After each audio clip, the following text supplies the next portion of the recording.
Now, I know you like Rex. You're a friend with Rex. Sure. What's your feelings? Do you think this doesn't surprise you at all, does it? No, absolutely not. When you look at the end, after getting off to the great start, things trailed. They just tailed off. They did. And it culminated with this year's record. And when those things happen, it's really time to make some type of change. I think it's a shame that it happened this way. I believed last year that it was the perfect decision to give him that extra year. I thought they'd move forward and that they were headed in the right direction. You've got that gigantic question at quarterback. That is still unanswered. But yet you saw a lot of good things in this football team. But I really felt when I walked out of training camp up at Cortland, Donnie, when we were up there with the situation that they were in at cornerback, that was just a no-win, and it was going to reflect itself in many ways.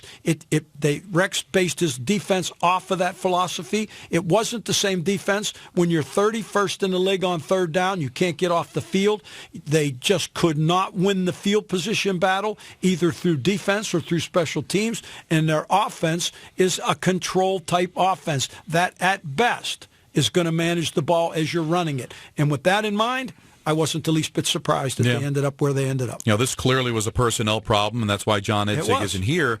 But when you go 4 straight years without making the playoffs, and I do believe as much as the talent was a problem here, you can't only win 4 games. I mean, the 4-12 is tough to survive, right? Sure it is. It is. It's really tough. It's not acceptable. It's just not. It's not acceptable. And, they obviously have a similar problem with the Giants, but they won a Super Bowl, and that gives you an extra time at bat. It just does, deservedly so. But when this situation, I think they got into that, and yet there are some things that were disappointing, and some of those things are a reflection of coaching. The inadvertent timeouts, the penalties, the pre-snap penalties. Those are types of things that really do reflect the level of coaching, and in those areas, they failed some. Not explicitly, but they failed some. You talked to Rex today. As Yes. we said, you're close with him.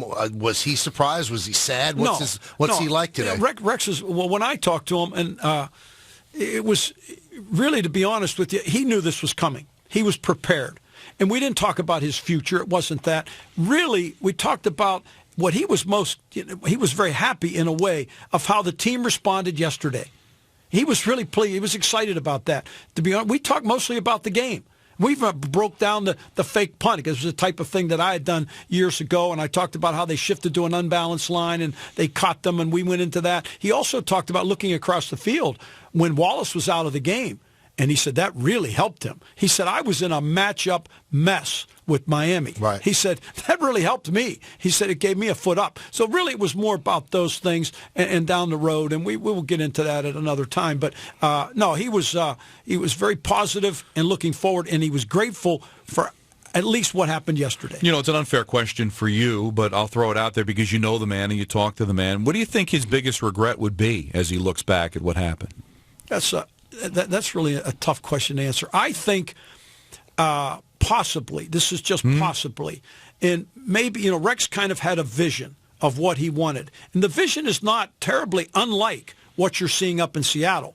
But Geno Smith and Russell Wilson are not quite the same guy. Right. That's where I think the difference is. Where you run the football, you control the offense, you win on defense and special teams. That's kind of the vision that he had and was successful with that. I think maybe more emphasis, whether or not, this is an interesting question. How much input did he actually have in every one of those personnel decisions? I know he was in the meetings.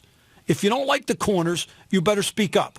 Did he do that enough? Maybe he'll be more forceful down the road in some of those decisions, making sure that your offense is more productive and that you carry yourself into that a little bit. Not that he didn't, but I think everyone learns from mistakes that you made in the past. Now, I think you and I are on the same page with Milner. I never got it. Neither did I.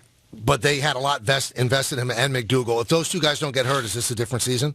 If those two guys are different people, here's the thing I think they I don't see it. Yeah. Right. I mean, I went back and I studied McDougal back. He missed time in high school. Right.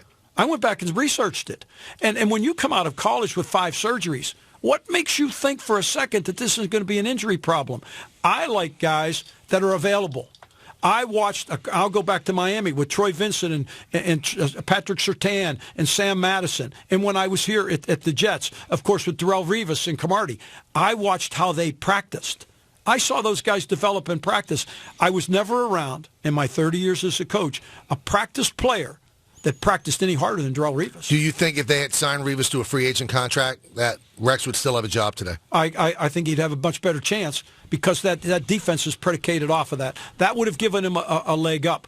And then maybe Darrelle Revis is the guy that would have grabbed D. Milner by the neck and showed him how to become an NFL football player. Right. And I think that young man needs to know that. I like guys that are available and develop and move forward. I didn't see that in that position. Now, you're a draft. You're going to draft. You're a scout. That better be on your list, availability. And don't think that they're going to come up here and change their stripes, because that's just part of their makeup.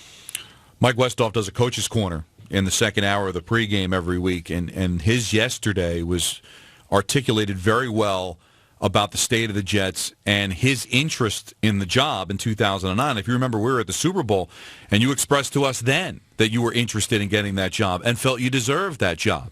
6 years later, do you think you could do it? Is it something that interests you if you were ever asked? I'd probably do it better now, although I'm getting older. But I probably, as you get away sometimes, like anything else, you step back and you look at a big picture.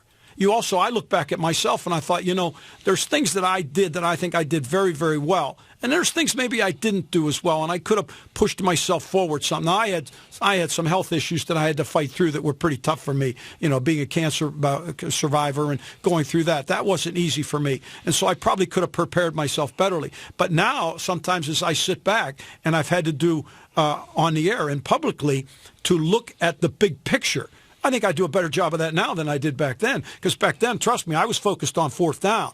I mean, the rest of the world. Now, I really enjoyed the times that I worked with the different coaches, and particularly with Rex and actually with Eric, in being involved in helping with situations and helping with penalties and, all that part of the game. I liked that. And I think now, though, I see a better view of the big picture. But a lot of times that's easy to say from when you step away from it.